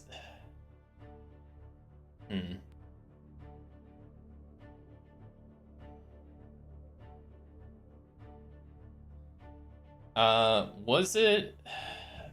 Okay. Because there's a lot. I feel like there's so many different ways that this could go. So like one idea is like maybe Gunnulf was trying to help, so he like ventured outside the town, and then Ulrich had to save him and got injured in the meantime trying to save him. That could be fun. It could be that Gunnulf mistaken Ulrich for like an enemy and accidentally like shot him. It's kind of a fun angle as well. It could be that like I don't know, something along those lines. I feel like is kind of what it probably is.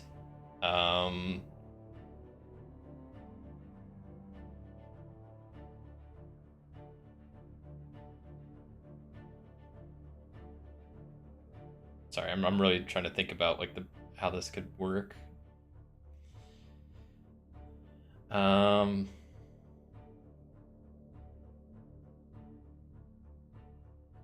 mean, I kind of like the idea that like something happened. Like this is just an example. Like someone from the bandits snuck into town, like lit a building on fire, and then Gunnulf was trying to help capture them, but ended up somehow making stuff worse. Or because of Gunnulf, the person who did it wasn't captured, and they would have been if he didn't interfere. Like I kind of like that like angle of like he's a young kid trying to help, and something in the battle happened where he was trying to help, but then he ended up actually like genuinely making things worse. And it's like the person that did the thing that was bad would have been captured if Gunnulf didn't interfere, but he did, and that's what made Ulrich mad. So I guess I need to figure out what happened that Gunnulf interfered and kind of how they interfered. Like I said, I mean, I think it could be something. Nothing doesn't have to be anything too crazy. Like, yeah, maybe. You know, it's what I said, that is, yeah, maybe someone like snuck into town and was trying to burn down the buildings, and then okay, so we'll start there. I kind of like that as like the start. So at one point during the battle, one of the bandits snuck into town to attempt to light some of our buildings on fire. Okay. Part one figured out. So the bandits trying to sneak into the building in town to light some of the buildings on fire. Now the main thing to try to figure out is, what did Gunnulf do that whoever this arsonist was essentially would have been captured, but Gunnulf, in his attempt to help, prevented that from happening, right? So, I just need to let's just think out loud here, I guess. It could be something like that.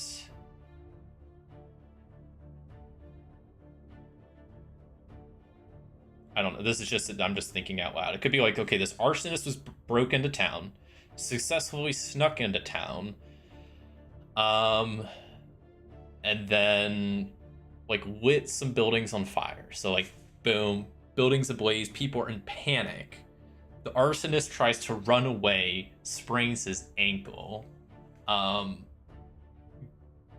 Gnolf, seeing someone with like a sprained ankle on the ground that can't run away from this fire, seeing this person in need, tries to go over and like help them, and helps them like escape town.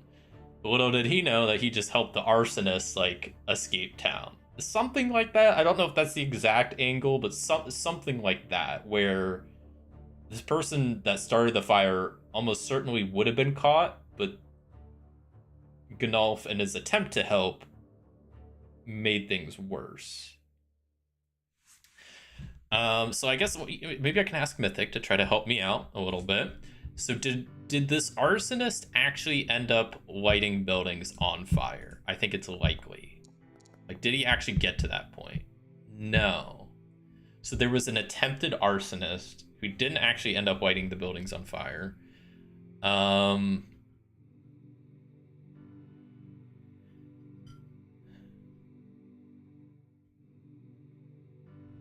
Okay, so I like the idea that maybe like, I still kind of like the, yeah, something like that, where maybe, okay, arsonist bandit snuck into town, tried to light buildings on fire, got caught, and was being chased out of town.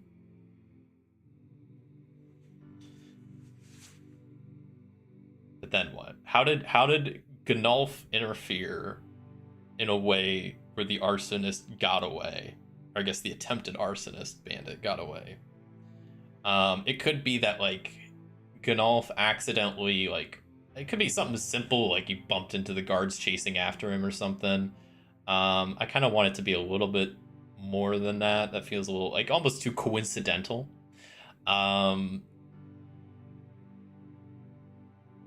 could it be? What could it be? What could it be? If anybody has any suggestions, you know, feel free to throw them out. So the arsonist didn't successfully light the building on fire. He was pretty much caught. He was being chased out of town. How did Gnolf interfere? So the arsonist gets away.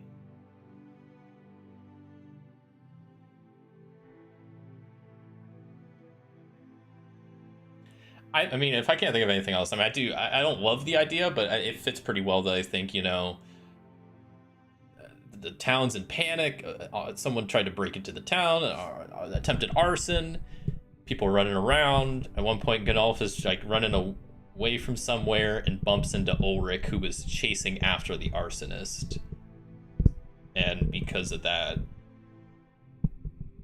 gets knocked down for like, even if it's just like, you know, 30 seconds, but it's enough for the arsonist to like skip around the corner and hide somewhere and essentially like get away.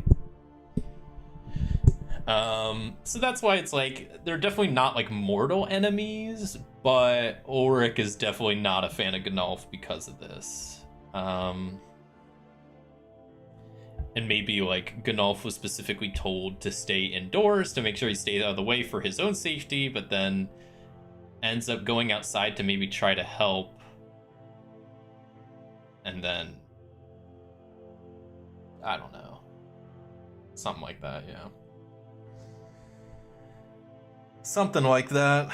We'll go, you know what? I'm just gonna go with that. We're just gonna go with that, and it sounds good. So, I'm just gonna write. Oh yeah. So the bandit arsonist. That's not how you spell arson, but whatever. It's arson, right? Arsonist was unsuccessful in lighting the building on fire and was being pursued by Ulrich. Gnolf heard shouting outside and went to see what the commotion was about, and in doing so, knocked into Ulrich, who was chasing the arsonist, causing Ulrich to lose him. There we go. Okay. I like that a lot. Maybe a little bit better ideas there, but like, whatever. I think that's a good enough reason, because Ulrich is very, I think I'm kind of, like I said, leaning into the idea that Ulrich's pretty protective of Wind End, and that's maybe going to be his kind of thing he really, really cares about. So that's why he would really be annoyed at that he wasn't able to capture this bandit that tried to light his town on fire, because this teen that he told to stay inside just had to come outside and bumped into him and caused him to lose sight of the arsonist. I really like that a whole lot, so we're gonna go with that. And our backstories are almost done. The final little piece is figuring out the very end of how that these two colorful characters were captured by a group of adventurers, and then I guess how they how that resolved and how they ended up traveling together. I mean, I think that was a very recent thing, of them being captured, like probably within the last year, like, or probably like very, very recently, because I think we started like towards the beginning of spring. Let me see, Adventure Journal, it's like spring 30. We'll say like beginning of spring is maybe when they got captured. So it was like within the last, month or so that they got captured, they escaped, they went back to Winter End to kind of regroup, and then these two started traveling together because of whatever happened. Yeah, no, I'm liking this backstory a lot. So now we just gotta put the bow on it, and then it's done. So who are these adventurers? They're not the bandits, I guess. It was just a straight up another party of adventurers that so I guess we need to figure out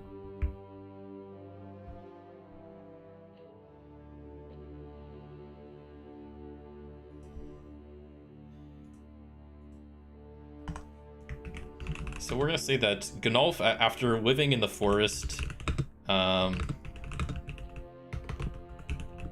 living in the forest on their own for about a year, returned to Wind End.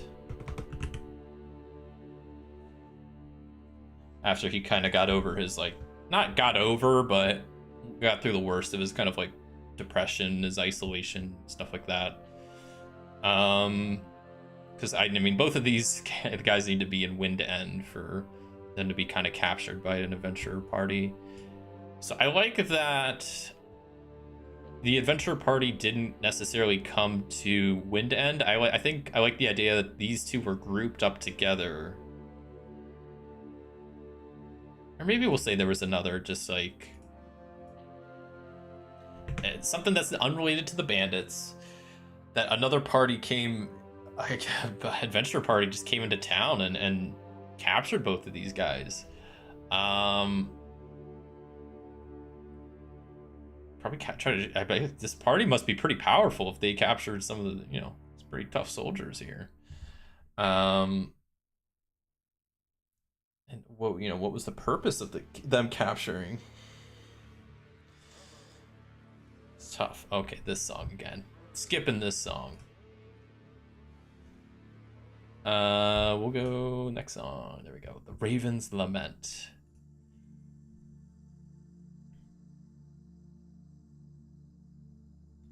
So, I mean, this Forbidden Lands does have a decent amount of like magic and cultists and whatnot. So I like the idea that, because I haven't really done much with that aspect yet of the game, that I think the adventuring party that captured some of the people of Wind End was doing so for some sort of like ritual or sacrifice.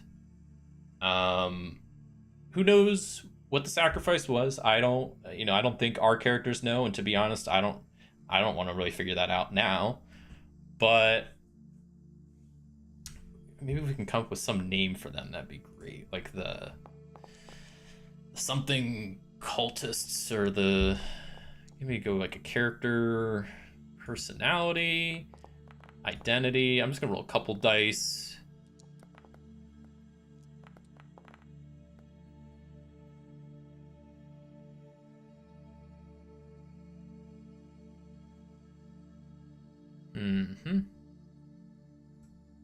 These are some decent words. I just got to piece them together for a good name.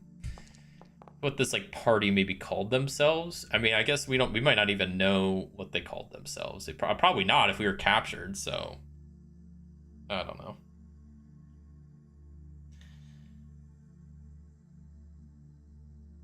My bad reading comprehension. Misunderstood that. Hydrate. Oh yes, hydrate. That's a good point. Stay hydrated out there.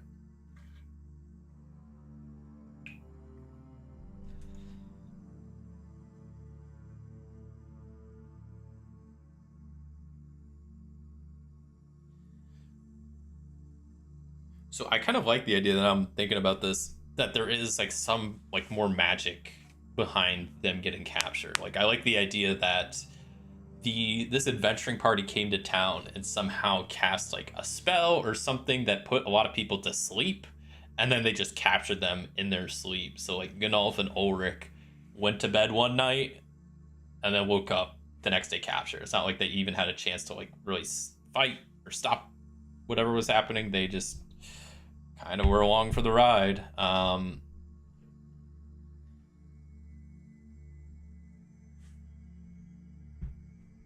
Okay, so we'll say, yeah, so woke up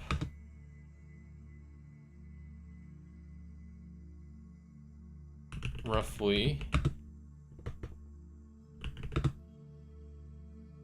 3 weeks ago in a cave along with, say, like 4 other, we'll go with 5 other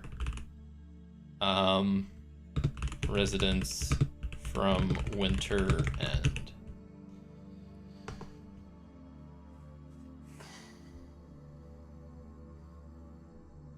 So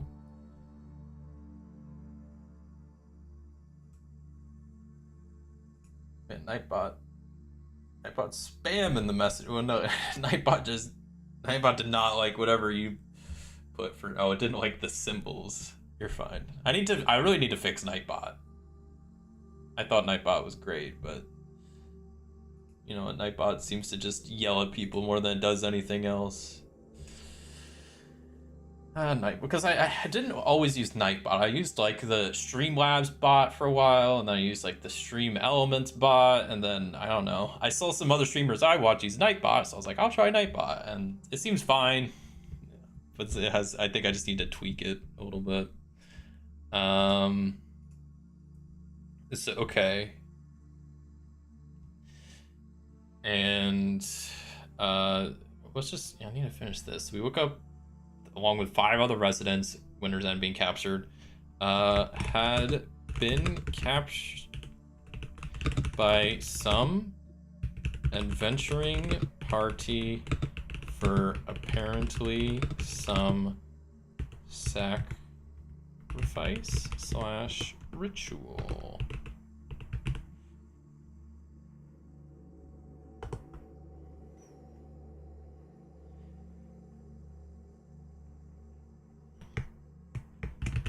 Managed to. We'll say this actually only happened like 2 weeks ago.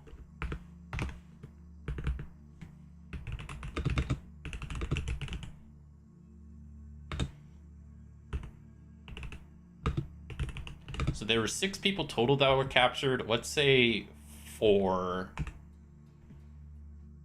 made it out,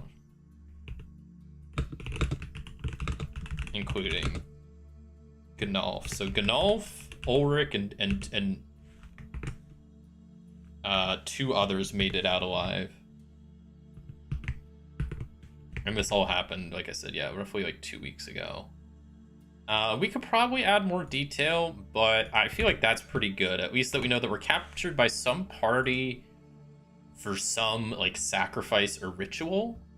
I really like that idea. So rival, we're just gonna call them the cultist party, even though we don't know if they're necessarily a cult, but they're doing some sort of sacrificial ritualistic thing. So I think that's one of our things, right? Find cultist group that captured us. I think we're pretty much done. The last little thing I know I wanted to do real quick is generate a quick legend for Ulrich to have. So let's generate one. And what was the Sacred King and a powerful artifact? So a long time ago, in the Age of the Blood Mist, there was a Sacred King who sought love because of love and traveled to a village located a day's march away in a quagmire in the direction of southeast. As the legend goes, it was that he/she was enchanted, and at that location there is a powerful artifact, but also greedy robbers. Interesting. We'll add that to our legend and add that as a thread. So locate powerful artifact. Cool.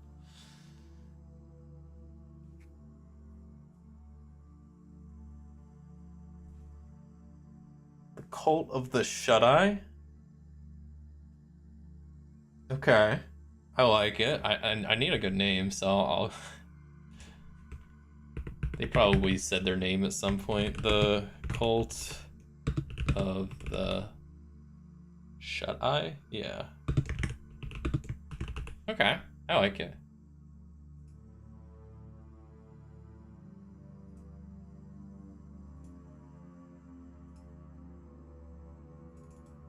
Cult of the Shut-Eye. All right. But I think with that, we're pretty much good to go. That was all I wanted to do today. So we got Gnolf rolled up as a regular player character. They don't have any extra formidable talents or any formidable events and any extra talents. Got the talents now figured out. And that's all good. And then we have Ulrich here, who I guess should have 1 extra talent because I did give them a talent at the end of last session. They had both herbalism and cook. We'll give them herbalism. So they're a bit of a, they grew up in a forest, so that makes sense. But now we got 2 full characters. No more companions. We're not doing companions. I have them all created well, and we got what I think is a good backstory. I mean, this is definitely a lot more than we had before, and I feel way better knowing what's kind of going on with these characters. I feel like we made a lot of progress and have a good foundation. Maybe had to retcon a couple things along the way, but that's okay. But I feel like we got a good idea of who Gnolf is and what their whole deal is, and Ulrich and their whole deal is, and how they know each other and what happened recently. I feel like I have a much better story and characters for when I continue back to this sometime in the near future. Hopefully, like within the next couple weeks. I don't have it like on my schedule, I don't think at the moment, but I imagine this is something I'll be returning to hopefully, like I said, in the next like week or two. Not week, maybe like 2 or 3 weeks. Soon for sure. Yeah. I was hoping this would be around 2 hours, and we're at 2 hours in, so that's pretty much all I have for today's little Saturday stream. This episode kind of 1.5 for this Forbidden Lands series. Want to keep it a little bit, not too long. We've already been here 2 hours working on stories, so that's pretty much where I wanted to be. And yeah, like I said, I think I feel like I got a pretty good spot to pick up for next time. But yeah, I'll be back tomorrow. I'll be streaming my Solo Gaming Sunday tomorrow, doing a pretty fun stream where I will be doing a Solo Gaming Sunday building edition, where I will be. That is the very first stream type I did, was a building edition, where I played a couple of building themed games, and that was a recommended by my tier 2 tabletop titans, who get to decide a stream each month. So I'll be playing Fantastic Factories, Sprawlopolis, and Railroad Inc. tomorrow. Should be pretty fun. I'll be streaming on normal time, 5 p.m. Eastern time, and yeah, I'll be streaming for, you know, my good normal 3-4 hours. I should hopefully have. I won't be rushed tomorrow for anything, so I should have some. I won't have to like end early or anything like that. I should be good to stream for a good while. And yeah, that's the plan. Hope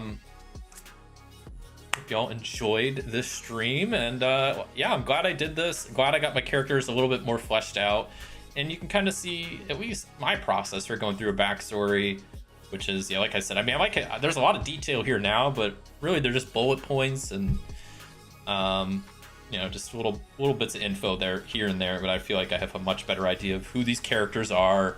Got some good NPCs for the mythic lists and threads for the mythic lists, and just better overall goals for what these characters are trying to accomplish. But of course, with my luck, you know, I do all of this and then next session they both die. Could happen, hopefully not, but you never know with RPGs. So yeah, that's all I got for today. So thank you all so much for watching. Appreciate everybody that hung out live. Minty and who else? KDK was here earlier, of course, and Dean and on the YouTube chat, and Martin. Appreciate y'all hanging out. It was a good time, and yeah, look forward to return to this sometime soon. This was so chill, perfect for a Saturday. Thanks for the stream. See you tomorrow. I will see you tomorrow as well. Yeah, like I said, normal time, and looking forward to it. So thank you all so much for watching, and until next time, I'll see you.